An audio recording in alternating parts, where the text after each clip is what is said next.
بسم الله الرحمن الرحيم. معالي الشيخ سلطان بن طحنون النهيان، العضو المنتدب لمؤسسة الإمارات. سمو الشيخ رياب بن محمد بن زايد النهيان، عضو مجلس إدارة لمؤسسة الإمارات. السلام عليكم ورحمة الله وبركاته. أشكركم جزيلا على دعوتكم الكريمة للتحدث إليكم اليوم، وأرجو أن تسمحوا لي أن أتابع كلمتي باللغة الإنجليزية. Your Excellencies, ladies and gentlemen, the celebrated Russian novelist Leo Tolstoy wrote in his famous book Anna Karenina that happy families are all alike, but that every unhappy family is unhappy in its own way. Lucky for me, that was the opening line of the novel, because otherwise there's no way I would have found it in the remaining 863 pages. To be happy, Tolstoy suggested that a family has to solve a large number of complex problems. How does it deal with money? How does it care for its children? And how does it divide up its responsibilities? And that all of these problems are interconnected. Thus, if the family fails to solve any one of them, then it can lead to other problems, which potentially leads to unhappiness. Now, why am I reciting this? Because the same can be true of all organizations, businesses as well as philanthropic. Well-run and successful organizations tend to share similar characteristics. Regardless of their industry, region, or mission, the familiar threads of a well-run business will be evident every time. On the other hand, poorly governed organizations can be dysfunctional in a seemingly infinite number of ways. Now, I've been asked today to speak about the merits of philanthropic organizations applying business principles to their work. And as a businessman passionate about the scalable social impact of the private sector, the first thing I'll say is that it's important to be clear what we mean by business principles and what we don't mean. If we mean greater efficiency and professionalism, then agreed. Successful businesses can teach us a thing or two about that.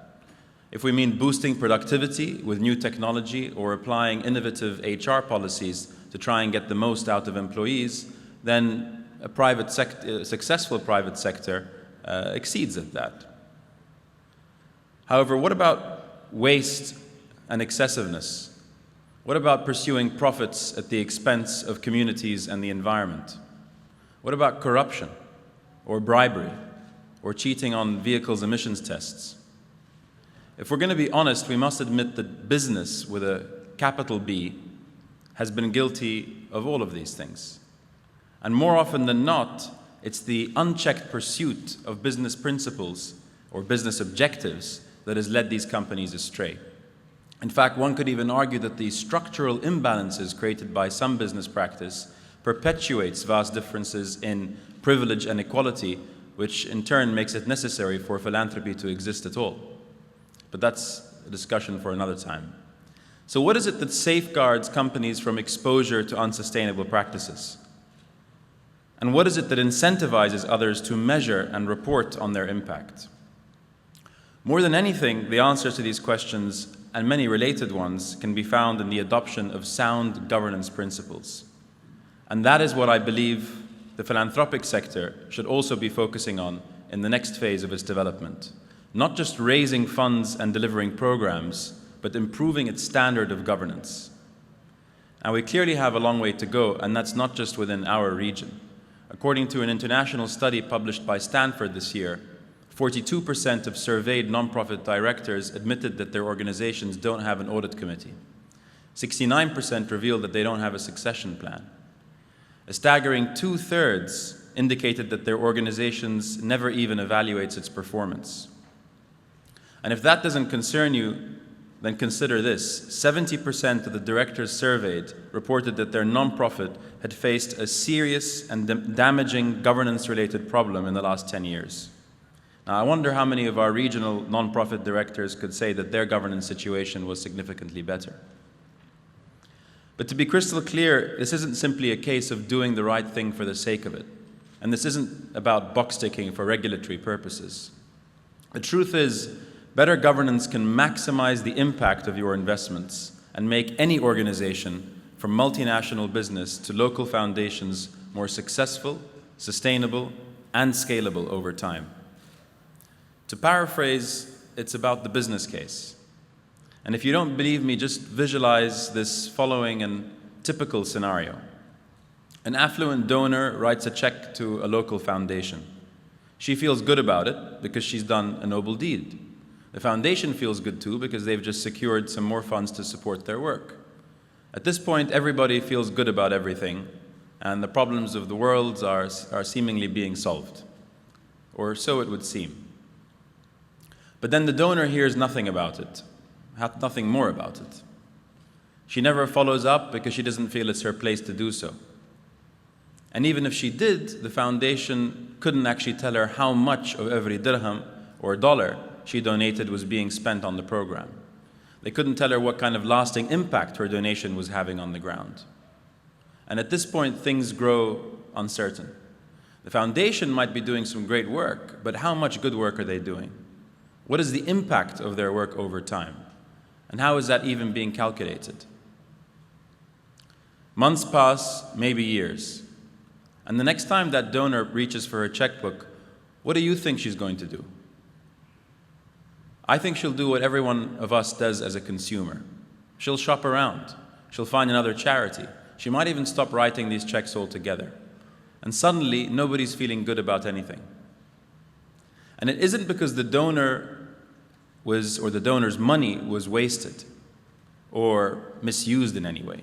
It's simply because the foundation didn't have the systems of governance in place to accurately measure their impact and report back.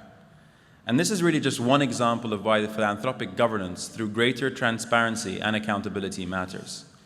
And to be extra clear about this, governance isn't just about preventing abuse. It also empowers those that are generating impact to document and demonstrate it in a way that everybody can connect with it.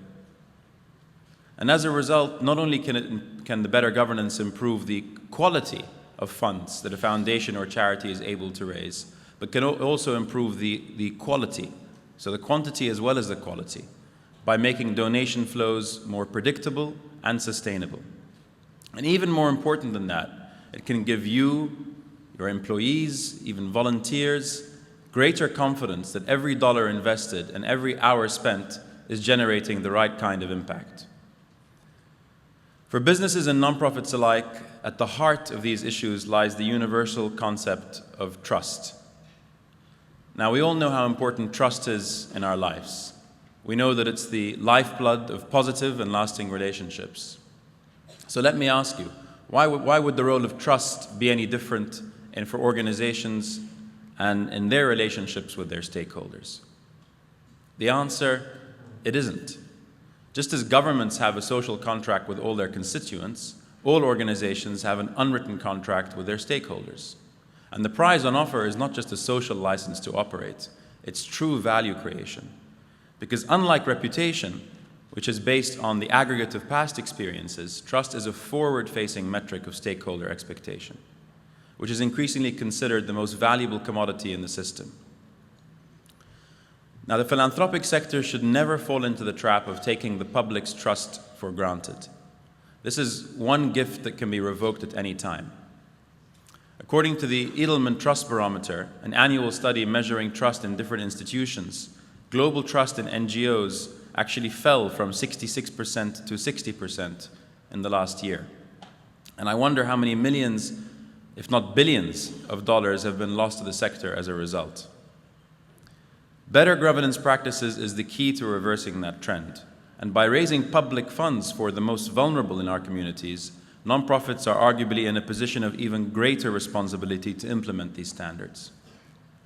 Now, it's true that government regulation might eventually force all of this to happen. In the UK and the US, for example, which have well-established systems for registering and recording the activities of charities and nonprofits, there are more than 1.5 million registered nonprofits between them. A few clicks of the mouse on the internet will give you the exact numbers of their collective impact of philanthropy in recent years. On the other hand, in the GCC, reports only point to a few hundred registered charities, with hundreds or probably thousands more operating in the shadows, and with vague public estimates of between 200 billion to $1 trillion donated to charity through zakat and sadaqah in the MENA region each year, the need to know exactly where that money is flowing and what impact it's creating is no longer a luxury. It's critical. However, responsible charities, just like commercial businesses, should never wait for regulation to make them do the things which they know make sense. Instead, they should aspire to surpass the standards of the best performing global organizations. That's how any sector can improve, with or without additional regulation. Now, of course, rising standards of governance are just one of the ways in which the world of philanthropy is changing. Another is the sheer accessibility of giving. Once the exclusive domain of a prosperous few, the growth of digital communications, social media, and more recently disruptive tools such as crowdfunding have made smaller scale philanthropy a viable option for everybody. And this is creating a generation of more informed, more experienced, and active donors. And rightly so. When we donate, should we expect to know how that money will be used and what impact it will have? Too often, particularly in our region, the philanthropic journey ends at the point of donation. But in reality, this is only the beginning. We simply mustn't rely on blind faith to govern the system of giving, and instead use our mind and intellect to take responsibility for the impact that it's generating. Think about it. Isn't it better to tell your money where to go rather than to ask where it went? Now, donors should think more like investors. That means allocating their money to generate the highest returns, in this case to maximize their social returns. And the digitization of giving, accelerated by the internet and social media, is also helping to drive this process. And frankly, I believe that it's blurring the lines between philanthropy, business, and our collective social impact more each year. In fact, there's an increasing acceptance that long-term value creation requires both the business and non-profit sectors to align their long-term goals with those of society. And as they do, I think that more commercial and non-profit enterprises will see just how much they have in common and how much they can learn for each other. For example, non-profits need to accept, just like any business, that recruiting the best talent costs money. If you're going to attract the right professionals into paid positions in your organization, then you have to offer them market rates for their skills and experience. Too often, we worry about the appearance of overhead, staff, and marketing costs in the non-profit sector. We think that we need to be frugal and to be seen to be frugal because that's what charities do. In fact, a recent study found that 26% of donors in the UK believe that non-profit chief executives should be working for free. That's why Claire left. Now, everybody's entitled to their opinion, but frankly speaking, that opinion is simply misguided. Nonprofits need to be measured by impact, not by overhead. Who among us would invest in our hard-earned money in a company which boasts that it spends the least on management and marketing? No one. Such a company would be doomed. Nonprofits are tackling some of the most important issues of our day. Shouldn't they apply the strongest management and marketing possible? Think about it. Is it better for a food bank to spend $1 million to raise $3 million or spend $5 million to raise $10 million? The fundraising ratio is much better in the first example, but the net revenue is much better in the second. The key question should be which one allows you to feed more hungry families. You can't feed people with ratios. It takes net revenue. Now, when it comes to attracting talent, it's no longer just about money. Research suggests that Generation Y are much more motivated than previous generations by the purpose and values of their employer. And this generation will make up 3/4 of our global workforce by 2025. Therefore, all employers will need to provide them with a deep sense of purpose and responsibility to instill authentic engagement and loyalty. And in many ways, if you think about it, nonprofits have a competitive advantage at attracting talent in this way. Another one of the key lessons that nonprofits can learn, particularly from the startup sector, relates to the importance of communications. It's super important for people who are involved in engagement and donor relations not to think of marketing just as the whipped cream topping that you plop on top of a dessert when you're done preparing it. If you want to be really effective connecting with people, then you have to understand the why part of asking them for their support. This is far more powerful than starting off with, this is what our organization does, now please give. You know, we credit Martin Luther King and Gandhi with starting great movements. But in reality, they tapped into beliefs that were already there. Their talent was to articulate them so clearly that hundreds of millions of people looked at them and said, that is what I believe. Now, nonprofits could also be more business-like when it comes to partnering with others. Businesses have long recognized the benefits of working together with other organizations that bring different capabilities to the table, even when they could seemingly be competitors. Take the oil and gas sector, for example, where, again, traditional competitors might team up to deliver projects that demand a rare combination of skills, expertise, and scale. Nonprofits need to be more open to working with each other and more transparent in the case that they do. Openly sharing experiences, good and bad, can multiply your impact and prevent organizations from blindly reinventing the wheel. Now, if all these examples sound like nonprofits acting more like corporations, then that's because the two are not entirely different beasts, even if they have different mandates. After all, both for-profits and nonprofits compete for scarce resources in the pursuit of strategic objectives. Both rely on the trust and goodwill of stakeholders at home and increasingly around the world. And finally, both should be reporting on their own performance and holding their executives to account. And that's why I believe that there's no better time, really, than today for the region's governments, businesses, and nonprofits to work together more closely to lift our standards of governance. It's also why early next year, the Pearl Initiative is launching a dedicated program to promote better standards of governance in the nonprofit sector, just as we continue to do for family businesses and other companies across the Gulf region. Perhaps more than anything, it's why we need to keep this conversation going. And from my perspective, events such as this one that brings together the public, private, and philanthropic sectors to share best practices are one of the best ways to encourage and enable every one of us to perform better.